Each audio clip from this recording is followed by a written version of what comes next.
فرش التراب يضمني.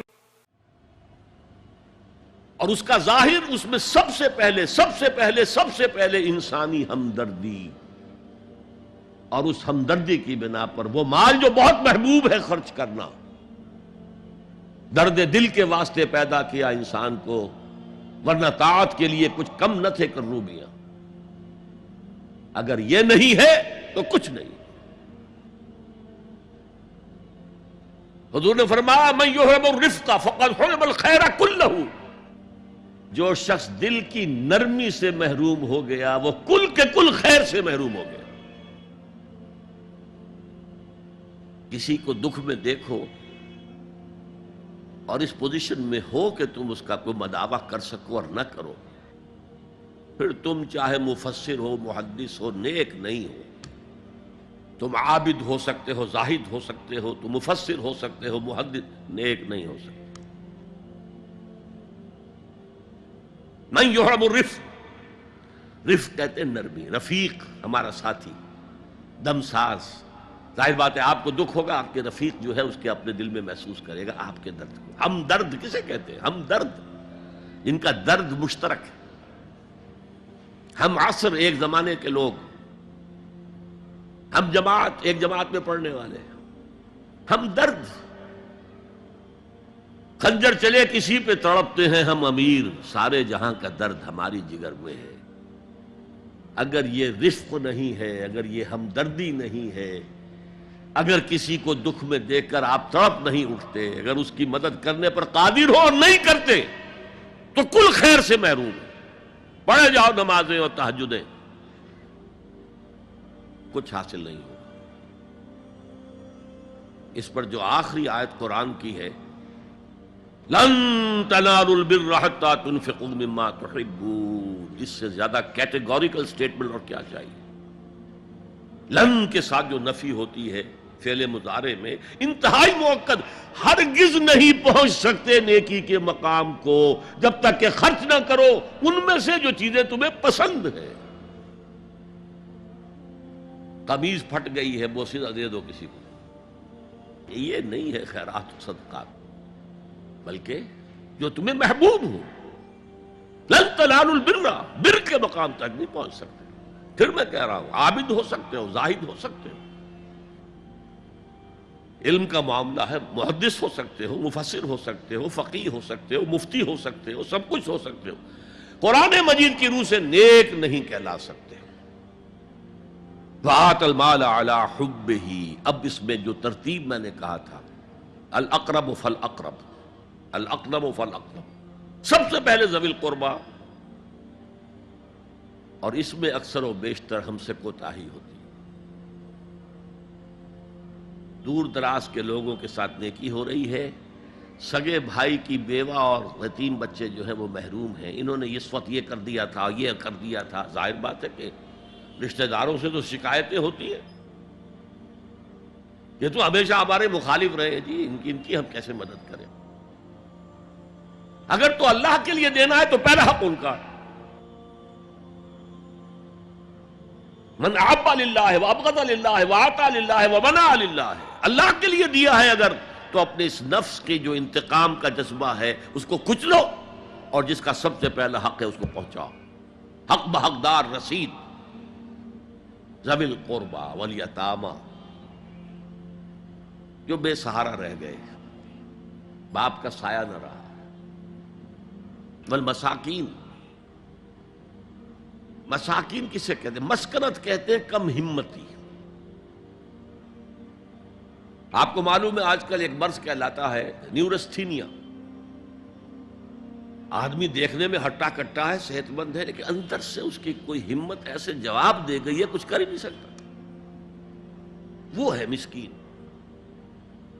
اسی لیے جو فرمایا گیا یہودیوں کے لیے ضربت علیہم الذلۃ والمسکنہ، ذلت کے معنی بھی کمزوری، اور مسکنت کم ہمتی، ہمت ختم ہو گئی.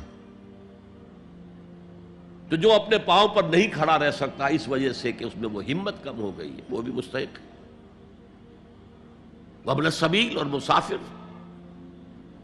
پرانے زمانے میں آپ کو معلوم ہے نہ سرائیں تھیں، نہ کچھ اور تھا، نہ ہوٹل تھے. پھر اگر کہیں راستے میں چوری ہو گئی، ڈاکہ پڑ گیا، تو آدمی جو ہے گھر میں خود ہے، کفیل ہے، اچھا ہے. اس وقت کی حالت ایسی ہو گئی.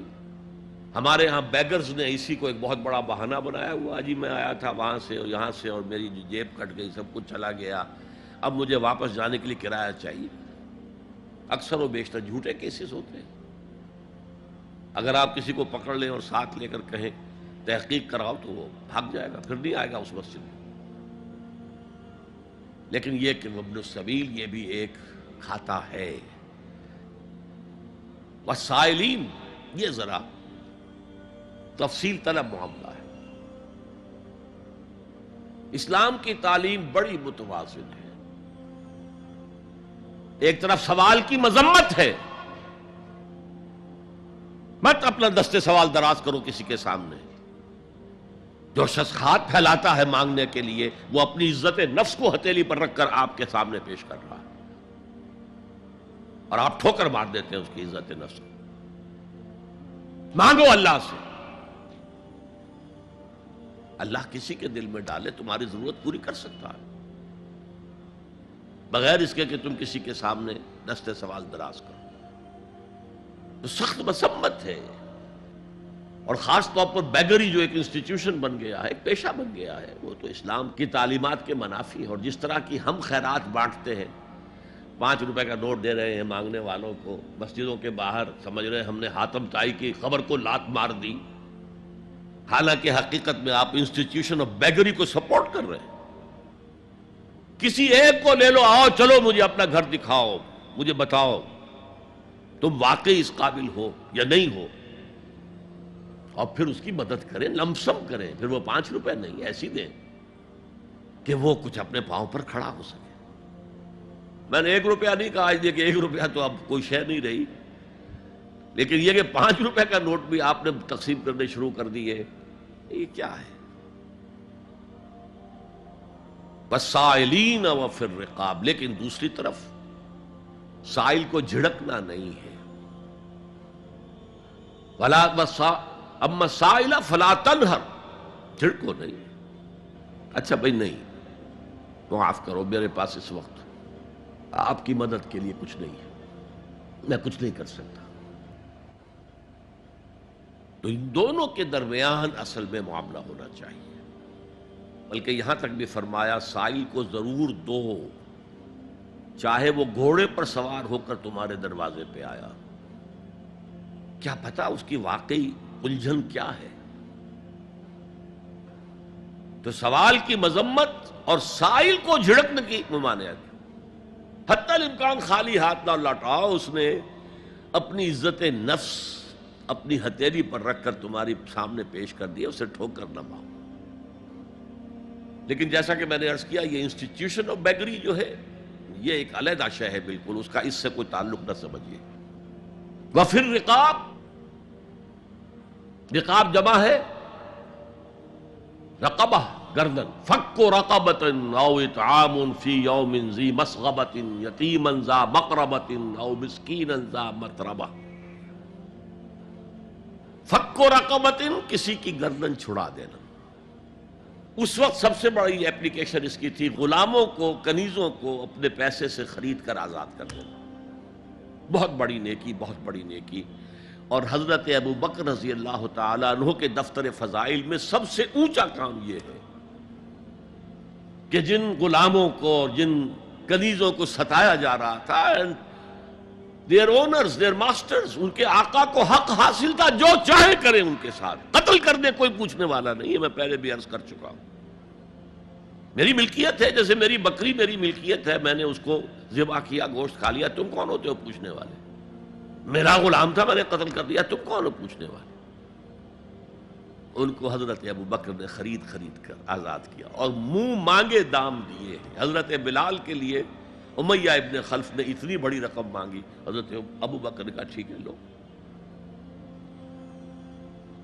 باپ نے کہا بھی، ابو قحافہ نے، ابو بکر کو کوئی غلام خریدنا ہی تھا تو کوئی طاقتور آدمی جو کام آ سکے کہیں، اس کو خریدنا چاہیے. مجھے کیا پتا ابو بکر کس لیے خرید رہا اور کس کے لیے خرید رہا.